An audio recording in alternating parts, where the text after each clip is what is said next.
Always appreciate getting to talk to Commanders cornerback Mikey Sainristil. Plenty of football to discuss, but I saw something the other day that I wanted to ask you about. You had your baby in the stroller walking off the field. How different does all this feel now, you know, with that family side playing football going through training camp? It feels great. Like, I think as a young kid, when you're watching your favorite teams training camp, like you see guys with their kids out there, like, and you have that dream of like, man, one day I want to be able to be out on the field with my kid. For some guys, it's sooner than later, like whatever that looks like. But like for it to be me in that position now it's such a blessing. Being out there with my wife, being out there with my daughter. How old is she? She looks little. She's 13 months. Okay. Yep. How different does it feel? So last year around this time, she was just a baby. Yeah, she was right? just a baby.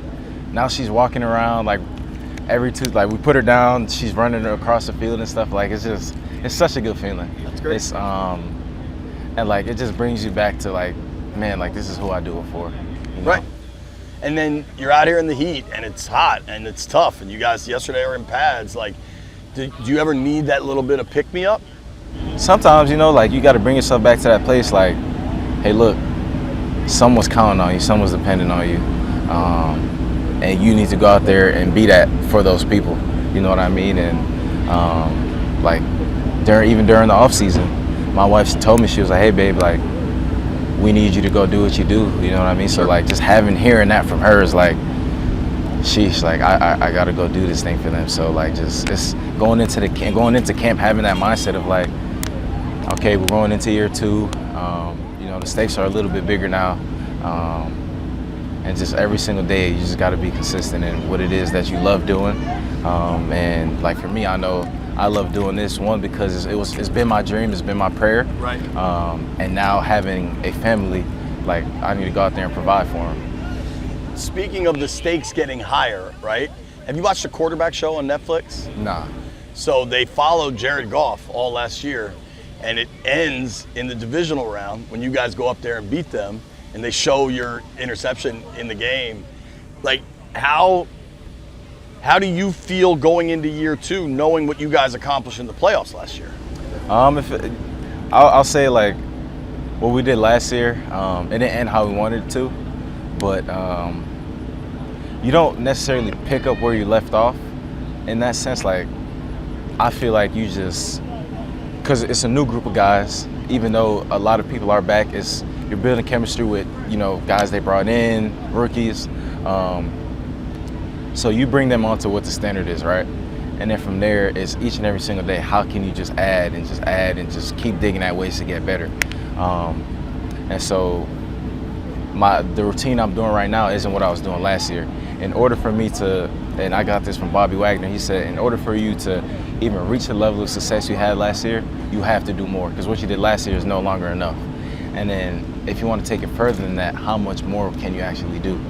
So just hearing him say that, and that's a guy who's been in the league for, I think, 12, 13 years now. Yeah, he's going to the Hall of Fame. I'm going to stop playing with his years. I keep saying 30 years, but just like I said, like that's a Hall of Famer, you know what I mean? And hearing that from him is like, that's just not words, you know what I'm saying? Like that's somebody who's done it time and time again.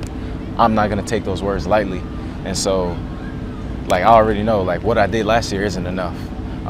And it's just been for me, like, how can I find something different within myself that's gonna help me take this team to, you know, just help take this team somewhere further than it was last year. Because how I look at it is, it's the team before me. And if I'm not doing my part to help this team, then I'm not doing anything. So I want to make sure that each and every day I'm helping this team get better somehow, some way. You talked about new players. So Will Harris, it looks to me like a fully healthy Marshon Lattimore. Then you draft Trey Amos. Like, it seems like the secondary is, you know, there's lots of people that play, but like Lattimore, you, Amos, Harris, Quan, how is that group coming together? Yeah, for Marshon, I think having somebody like Will is good for him because he played with him, so they have that chemistry. For the rest of us, like we've been able to build and just bring Marshon along to what we have from, you know, last year he was coming off an injury, like he looks great right now. And for myself, like what he did for me last year, just being able to tell me like what he saw while I was out there in the games that he wasn't playing, like just being able to help me with my technique and stuff like that. But now this year, being able to work with him at a high level, giving him releases pre-practice, during practice, like whatever it is, being able to just talk, like all of that matters in what's coming down the line. And he's one of the ones that's like, at his best, he's one of the best in this, in this game we play. And I'm excited to see him just, like you just mentioned, just see a healthy version of him, right mindset version of him, just go out there and just, make plays and just be who he is. And then just the group, I feel, is getting tighter. The bond is growing, the connection is getting stronger. And, I think that's, when you're out there on the football field, like, it all just comes down to how well connected you got, like how well connected you are. Because I know I look across the field and see Marshon or see Trey, see Noah, John, like whoever it is.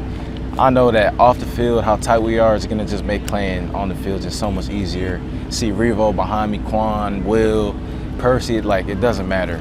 I look to my right, Bobby, Luvu. In front of me, I have that, the monsters. Like it just does not matter. Like just having that tight-knit group, that bond, like you could go out there and do whatever.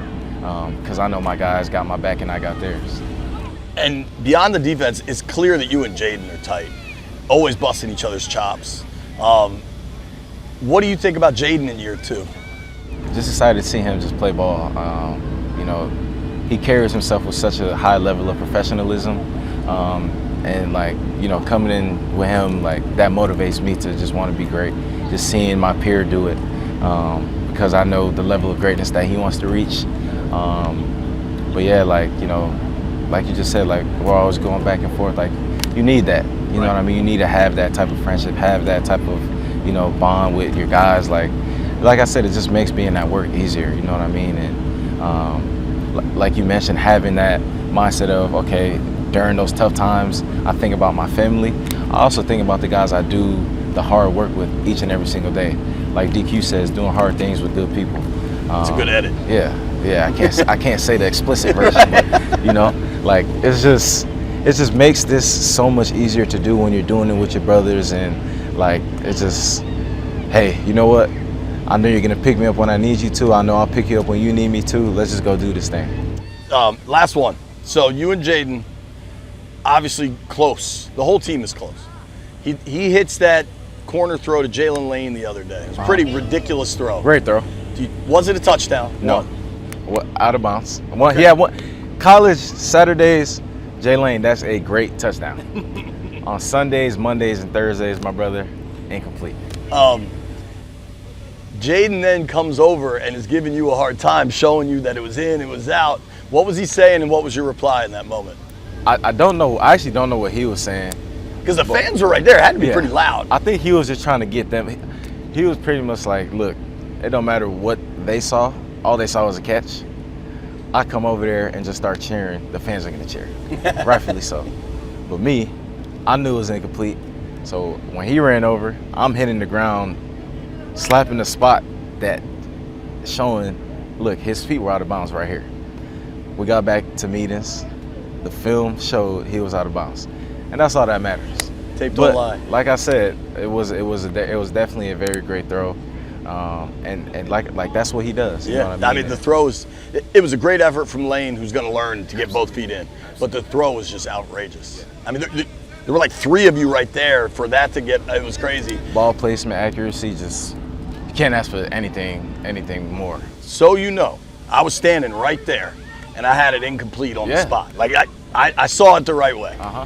Mikey, thanks for doing this, man. Appreciate you, buddy.